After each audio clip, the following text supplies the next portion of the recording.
And go. नमस्कार दोस्तों, स्वागत है आपका आपके अपने चैनल डायमंड ज्ञान अड्डा में। और मैं अतुल आपके समक्ष एक बार फिर से हाजिर हुआ हूँ एक नई वीडियो के साथ। जैसा कि आपको पता है कि एक मैथ्स की वीडियो ज्यामिति की आ चुकी है। आज उसी को हम लोग आगे बढ़ाएंगे और देखेंगे उसका पार्ट 2।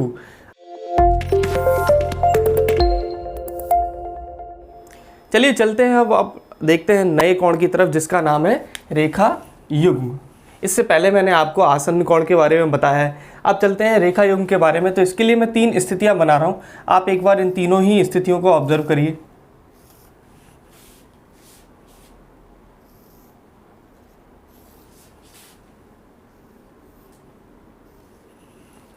इनको मैं नाम दे दे रहा हूं।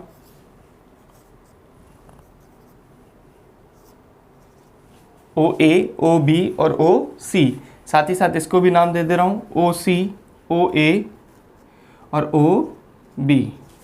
इसको भी नाम दे दे रहा हूं, ओ ए, ओ बी और ओ सी। इन तीनों ही स्थितियों में आप एक चीज़ कॉमन देख रहे होंगे कि ये जो दोनों कोण बन रहे हैं, ये दोनों कोण ही आसन्न कोण हैं। देखिए, आसन्न कोण की परिभाषा क्या थी कि जो दो कोण बनते हैं वो एक उभयनिष्ठ शीर्ष होना चाहिए उनका, यानी कि ओ ए, ओ बी और ओ सी तीनों ही एक उभयनिष्ठ शीर्ष से होकर जाने चाहिए। तो यहाँ पर उभयनिष्ठ शीर्ष क्या है? ओ। साथ ही साथ ये तीनों भुजाओं में एक भुजा कॉमन होनी चाहिए। तो एक भुजा कॉमन क्या है? ओ सी। बिल्कुल है। और इस कॉमन भुजा के एक ओर एक कोण होना चाहिए और दूसरी ओर दूसरा कोण होना चाहिए। तो आप देख रहे हैं इसमें ये दोनों ही कोण, अगर मैं बात करूं कोण बी ओ सी, बी ओ सी, और साथ ही साथ कोण सी ओ ए, कोण सी ओ ए, ये दोनों ही कोण कैसे हैं आपस में? आसन्न कोण है। साथ ही साथ अगर इस सिचुएशन में आप देखें तो इसमें भी बताइए, क्या एक उभयनिष्ठ भुजा है जिसका नाम हो गया ओ सी। अब इस उभयनिष्ठ भुजा के एक ओर बना हुआ एक कोण है जिसका नाम है बी ओ सी। देख सकते हैं कोण बी ओ सी। और एक और दूसरा कोण बना हुआ है जिसका नाम क्या है? सी ओ ए। देखिए कोण सी ओ ए। ये दोनों भी कैसे कोण हैं? आसन्न कोण हैं। इसी तरीके से अगर देखते हैं हम लोग यहाँ देखते हैं तो बताइए, एक उभयनिष्ठ भुजा कौन सी हो गई? ओ सी हो गई। बताइए एक कोण बन रहा है आपका ये सी ओ बी। देखिए सी ओ बी। और एक कोण मान लीजिए ये बन रहा है। तो इस उभयनिष्ठ भुजा के एक और ये कोण बन रहा है और एक और ये कोण बन रहा है। कोण देखिए, कोण बी ओ सी और कोण ए ओ बी, ये दोनों ही कोण बन रहे हैं कि नहीं बन रहे हैं? तो बताइए ये भी कैसे कोण है? आसन्न कोण है। लेकिन हम बात करने जा रहे हैं कि क्या होता है रेखा युग्म। तो रेखा युग्म क्या होता है कि ऐसे कोण जिसमें जो उभयनिष्ठ भुजाएं नहीं हैं, उभयनिष्ठ भुजाएं नहीं है। उभयनिष्ठ भुजा बताइए यहाँ पर क्या है? ओ सी। लेकिन उभयनिष्ठ भुजाएं और कौन कौन सी नहीं है? ओ ए नहीं है और ओ बी नहीं है। तो इसमें होता है क्या कि जो उभयनिष्ठ भुजाएं नहीं हैं, यानी कि ओ ए और ओ बी, ये दोनों ही भुजाएं क्या होनी चाहिए? एक सरल रेखा में होनी चाहिए। साथ ही साथ ये दोनों ही भुजाएं एक दूसरे के कैसी होनी चाहिए? विपरीत होनी चाहिए। आप इसमें देखिए, क्या ये दोनों भुजाएं जो उभयनिष्ठ नहीं है, ओ ए और ओ बी, क्या ये एक सरल रेखा में है? बिल्कुल नहीं। देखिए, और इसमें देखेंगे अगर स्थिति में, तो देखिए इसमें क्या हो रहा है? ओ ए और ओ बी ये दोनों कैसी सरल रेखा में है। कैसे में है? सरल रेखा में है। और साथ ही साथ इनकी डायरेक्शन भी क्या है? विपरीत है। लेकिन इसमें देख रहे हैं, इसमें भी ऐसा नहीं है। तो रेखा युग्म वे कोण कहलाते हैं जिसमें जो उभयनिष्ठ भुजा के अलावा जो भुजाएं होती हैं वो दोनों ही आपस में कैसी होती हैं? विपरीत होती हैं, यानी कि उनकी दिशा विपरीत होती है। साथ ही साथ वो एक सरल रेखा में होती हैं। अगर मैं इसको यहाँ पर देखूँ तो बताइए ज़रा, ए ओ सी और बी ओ सी जो है, इन दोनों को अगर आप जोड़ें तो बताइए कितना आएगा? अगर ये एक सरल रेखा होती तो ये पूरा कोण 180 का बनता, यानी कि ये दोनों कोण जो होंगे वो 180 से छोटे होंगे। तो ये क्या होगा? Less than 180। अगर इन दोनों को बात करो तो बताइए इन दोनों का योग कितना होगा? 180, क्योंकि ये दोनों किस में है? सरल रेखा में। तो बताइए इस कोण का और इस कोण का योग कितना होगा? 180 होगा। जबकि इधर देखिए ये कोण, ये भी 90 से बड़ा है और ये वाला कोण जो है ये भी 90 से बड़ा है। तो इन दोनों का सम क्या होगा? Greater than 180। तो मैं कहूँ कि इन तीनों में कौन सी सिचुएशन ऐसी है जिसमें दो कोण जो हैं वो आपस में रेखा युग्म बनाएंगे? तो आप कहेंगे वो वाली सिचुएशन है ये वाली, यानी कि बताइए रेखा युग्म क्या होता है, जिसमें जो दोनों ही उभयनिष्ठ भुजाएं नहीं हैं जो, यानी कि OA और OB, ये दोनों कैसी होनी चाहिए, एक सरल रेखा में होनी चाहिए, और साथ ही साथ इनकी डायरेक्शन जो होनी चाहिए वो कैसी होनी चाहिए, एक दूसरे के विपरीत। अब यहाँ पर एक क्वेश्चन पूछा जाता है, जो क्वेश्चन मैं आपको लिखता हूँ, आपको बताना है सोच के, कि रेखा युग्म बनाने वाले कोण आपस में होते हैं, कैसे होते हैं, A पूरक कोण, B समकोण, C संपूरक कोण, या D नन ऑफ दीज, यानी कि इनमें से कोई नहीं। तो बताइए क्या होते हैं। रेखीय युग्म की कंडीशन क्या है, यानी कि रेखीय युग्म की कंडीशन है कि BOC और प्लस COA इन दोनों का योग क्या होना चाहिए, 180 डिग्री होना चाहिए। और बताइए जब दो कोणों का योग 180 डिग्री होता है तो वो आपस में कोण क्या कहलाते हैं, एक दूसरे के संपूरक कोण कहलाते हैं। यानी कि बताइए इसका उत्तर क्या सही होगा, संपूरक कोण। तो क्या आपको रेखा युग्म बिल्कुल समझ में आ गया। अब हम बढ़ते हैं नेक्स्ट शीर्षाभिमुख कोण की तरफ। देखिए शीर्षाभिमुख कोण क्या होते हैं, ये आपको मैं पहले भी बता चुका हूँ कि शीर्षाभिमुख कोण आपस में सर्वांगसम होते हैं। साथ ही साथ शीर्षाभिमुख कोण क्या होते हैं, ये देख रहे हैं आप, दो अगर रेखाएं आपस में एक दूसरे को काट रही हैं, यानी कि प्रतिच्छेद कर रही हैं, तो उनमें जो आमने सामने के कोण होते हैं वही क्या कहलाते हैं, शीर्षाभिमुख कोण कहलाते हैं। और शीर्षाभिमुख कोण हमेशा क्या होते हैं, बराबर होते हैं। यानी कि अगर मैं x डिग्री लिखूं तो वो किसके बराबर होगा, y डिग्री के। और अगर मान लीजिए इसको मैंने अल्फा लिया है, इसको मैंने बीटा लिया है, तो बताइए अल्फा डिग्री बराबर किसके होगा, बीटा डिग्री के। अब हम थोड़ा आगे चलते हैं और देखते हैं क्या क्या कंडीशंस होती हैं जब दो समांतर रेखाएं हों या समांतर रेखाएं नहीं भी हों, उन्हें एक तिर्यक रेखा काटती है, तो क्या सिचुएशन बनती है उसको समझते हैं। देखिए पहली कंडीशन मैं लिख रहा हूं, इनको बहुत आपको गौर से समझना है। क्या कंडीशन है, कंडीशन है जब दो रेखाएं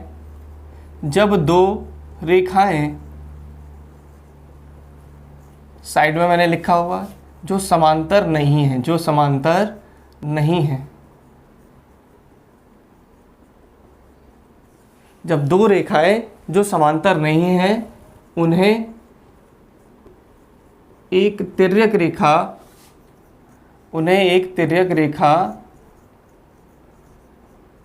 काटती है, तो देखिए जैसे कि मैंने माना ये दो रेखाएं हैं, क्या ये एक दूसरे के समांतर हैं, बिल्कुल नहीं। और इन्हें क्या काट रही है, एक तिर्यक रेखा काट रही है। मान लीजिए ये L है और ये क्या है, M, और इनको एक तिर्यक रेखा काट रही है जिसका नाम है N। तो बताइए इसमें कौन कौन से कोण बनते हैं। ये जैसे इसको 1 माना, इसको 2 माना, इसको 3 माना और इसको 4 माना। साथ ही साथ देखिए इसको 5 माना, इसको 6 माना, इसको 7 माना और इसको मैंने माना 8। ठीक है, 5 6 7 8, और ये 1 2 3 4, इस तरीके से मैंने कोणों को मान लिया। अब सबसे पहली बात तो मैं आपको बता दूं कि जब दो रेखाएं आपस में समांतर नहीं होती हैं तो उनके बीच में कौन कौन से संबंध होते हैं कोणों के बीच में, उसको हम कैसे निकालते हैं वो समझिए। जैसे कि देखिए एक रेखा ये है, इसको आप मान लो, सबसे पहले इसमें देखेंगे संगत कोण युग्म। क्या देखेंगे, संगत कोण युग्म। देखिए संगत कोण युग्म, और संगत कोण युग्म क्या होते हैं उनको समझिए। कि ये रेखा जो है इसको आप बाउंड्री लाइन मानिए। बताइए इस बाउंड्री लाइन के ऊपर कौन सा कोण है, 1, यानी कि कोण 1, तो आपको इधर ही चलना है। बताइए ये रेखा है, इसके भी ऊपर वाली, इस रेखा के ऊपर वाला कोण लिया है तो इस रेखा के भी ऊपर वाला कोण लेंगे।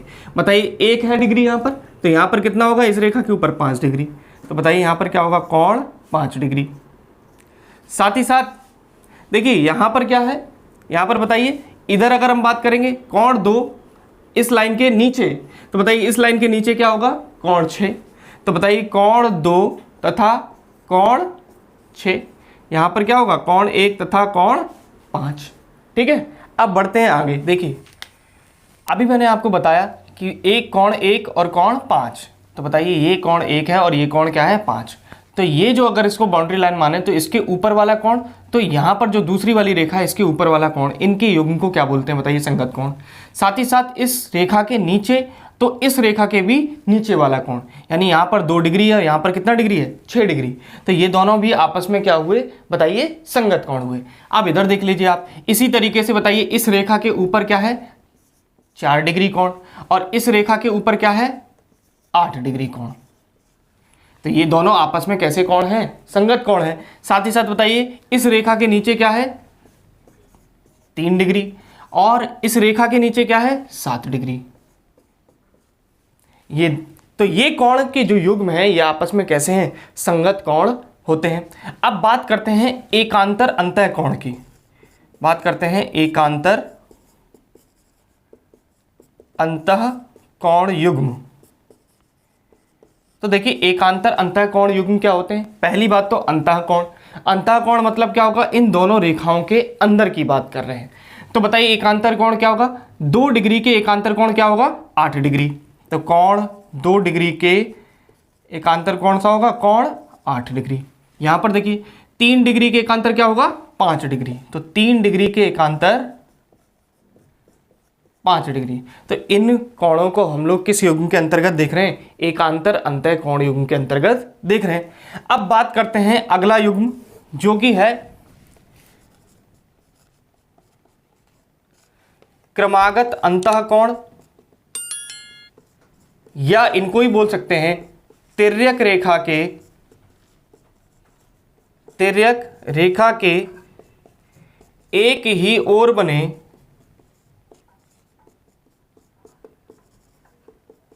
अंतः कोण युग्म। क्या बोल सकते हैं? क्रमागत अंतः कोण या फिर तिर्यक रेखा के एक ही ओर बने अंतः कोण युग्म। देखिए एक ही ओर बने मतलब तिर्यक रेखा ये है, इसका एक ओर ये है और एक ओर ये है। तो बताइए एक ही ओर बने और अंतः, यहाँ क्या लगा है? अंतः। अंतः मतलब इन दोनों रेखाओं के क्या होना चाहिए? बीच में। तो बताइए कोण 2 और कोण 5 क्या होंगे?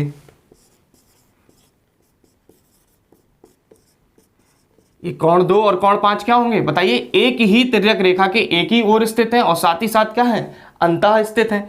तो ये दोनों ही क्या कहलाएंगे? क्रमागत अंतः कोण। साथ ही साथ बताइए ये युग्म जो कोण 3 डिग्री और कोण 8 डिग्री का है, कोण 3 और कोण 8, ये भी तिर्यक रेखा के एक ही ओर है और साथ ही साथ कैसा है? अंतः कोण बना रहा है। तो इस तरीके से मैंने आपको बताया कि ये क्या हो गए? 3 युग्म हो गए। जब 2 रेखाएं आपस में, देखिए क्या ये समांतर है? नहीं। तो कंडीशन पहली क्या है कि ये आपस में समांतर नहीं है और इनको एक तिर्यक रेखा काटती है। अब आपके एक प्रश्न उठता है कि बताइए इन कोणों के मध्य में क्या संबंध होगा? जैसे आप लोग पढ़ते हुए आ रहे हो कि कोण 1 बराबर तो कोण 3 होगा, कोण 2 बराबर तो कोण 4 होगा। साथ ही साथ आप पढ़ते आते हो कि कोण 2 बराबर भी कोण क्या होता है? 8। एकांतर कोण आपस में बराबर होते हैं, क्या ये पढ़ते हुए आते हो आप? लेकिन वो किस कंडीशन में होता है? वो उस कंडीशन में होता है जब ये वाली रेखा और ये वाली रेखा आपस में कैसी हो? समांतर। अगर समांतर नहीं है ये रेखाएं तो ये कोणों के युग्म तो बनेंगे लेकिन इनके मध्य संबंध स्थापित नहीं होगा। यानी कि आप ये नहीं कह सकते कि यहाँ पर संगत कोण बराबर होंगे। क्यों नहीं कह सकते? क्योंकि ये दोनों रेखाएं आपस में क्या नहीं है? समांतर नहीं है। अब हम लोग देखते हैं अगली कंडीशन, जब ये दोनों रेखाएं आपस में कैसी हों? समांतर, और इनको एक तिर्यक रेखा काटे, तब कोणों के युग्म के मध्य में क्या संबंध बनते हैं उसको समझते हैं। चलिए देखते हैं कि जब 2 रेखाएं आपस में कैसी हों? समांतर हों। यानी कि यहाँ पर बताइए एक रेखा L है और एक रेखा M है। कंडीशन 2 है, आप इस बात को ध्यान रखिए। ये कैसी कंडीशन है? कंडीशन 2। अब बताइए इसमें एक रेखा दूसरे के समांतर है। यहाँ पर मैं कंडीशन लिख दे रहा हूँ, L is parallel to M। अब देखते हैं क्या करेंगे। इनको क्या काट रही है? एक तिर्यक रेखा। क्या काट रही है? एक तिर्यक रेखा। इस तिर्यक रेखा का नाम क्या है? N। अब समझिए उसी तरीके से चल रहा हूं मैं। इसको कोण 1, इसको कोण 2, इसको कोण 3 और इसको कोण 4। यहाँ पर बताइए 5 डिग्री, यहाँ पर 6, यहाँ 7 और यहाँ पर 8। ये कोणों के मैंने नाम दे दिए। अब मैं आपसे उसी तरीके से पूछता हूँ कि बताइए संगत कोणों का युग्म क्या होगा? संगत कोण कौन कौन से होंगे? तो आप कहेंगे बताइए इस रेखा के ऊपर वाला तो इस रेखा के भी ऊपर वाला, यानी कि कोण 1 और कोण 5। अब मैंने आपको बताया है कि अब कंडीशन क्या है कि ये दोनों रेखाएं आपस में कैसी हैं, समांतर। और जब दो समांतर रेखाओं को एक तिर्यक रेखा काटती है तो उनके मध्य बनने वाले जो संगत कोण होते हैं वो आपस में कैसे होते हैं, बराबर होते हैं। तो अब हम इस संबंध को लिख सकते हैं कि कोण 1 बराबर कोण 5। तो कोण 1 बराबर कोण 5 होगा और कोण 2 बराबर कोण 6 होगा। साथ ही साथ कोण 4 बराबर आपका होगा कोण 8 और कोण 3 बराबर होगा कोण 7। अब हम इस चीज को लिखने के लिए बिल्कुल तरीके से फ्री हैं। अब देखिए अगला, एकांतर अंतः कोण युग्म। एकांतर अंतः कोण युग्म तो आपने पढ़ा हुआ है कि बताइए एकांतर कोण जो होते हैं वो आपस में कैसे होते हैं, बराबर होते हैं। तो देखिए इसमें एकांतर अंतः कोण, पहले तो अंतः की बात करिए, अंतः माने इन दोनों रेखाओं के अंदर, और एकांतर, एकांतर मतलब ये दो तो बराबर बताया क्या होगा 8। तो एकांतर कोण क्या होते हैं, बराबर होते हैं, यानी कि कोण 2 किसके बराबर होगा, कोण 8 के, और साथ ही साथ कोण 3 किसके बराबर होगा, कोण 5 के। ठीक है।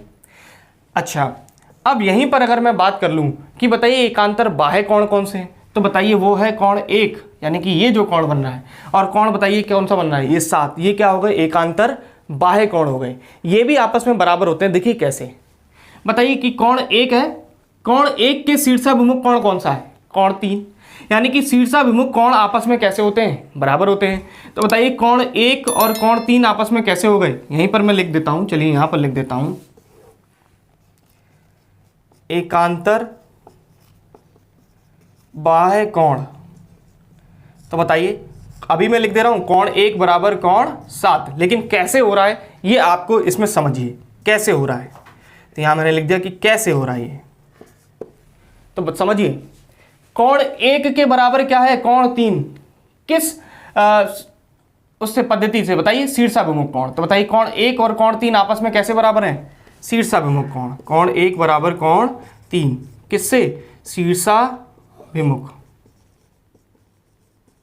अच्छा, और बताइए कोण 3 और कोण 7 किससे बराबर है, संगत कोण। बताइए संगत कोण है क्या कोण 3 का, बताइए यहां पर लिखा हुआ है कोण 3 बराबर क्या है, कोण 7। तो बताइए कोण 3 बराबर क्या लिख दिया मैंने, कोण 7। आपस में किस, संगत कोण। संगत कोण की वजह से बताइए कोण 3 किसके बराबर हो गया, कोण 7 के।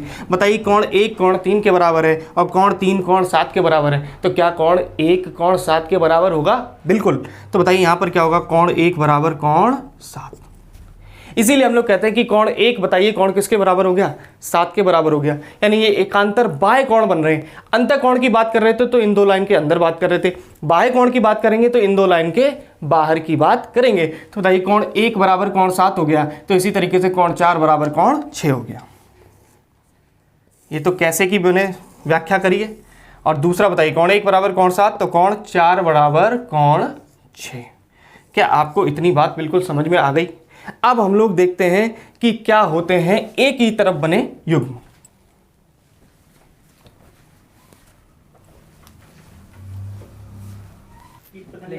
देखते हैं क्रमागत अंतः कोण क्या होते हैं। देखिए क्रमागत अंतः कोण युग्म, और साथ ही साथ इन्हीं को हम लोग क्या बोल सकते हैं, तिर्यक रेखा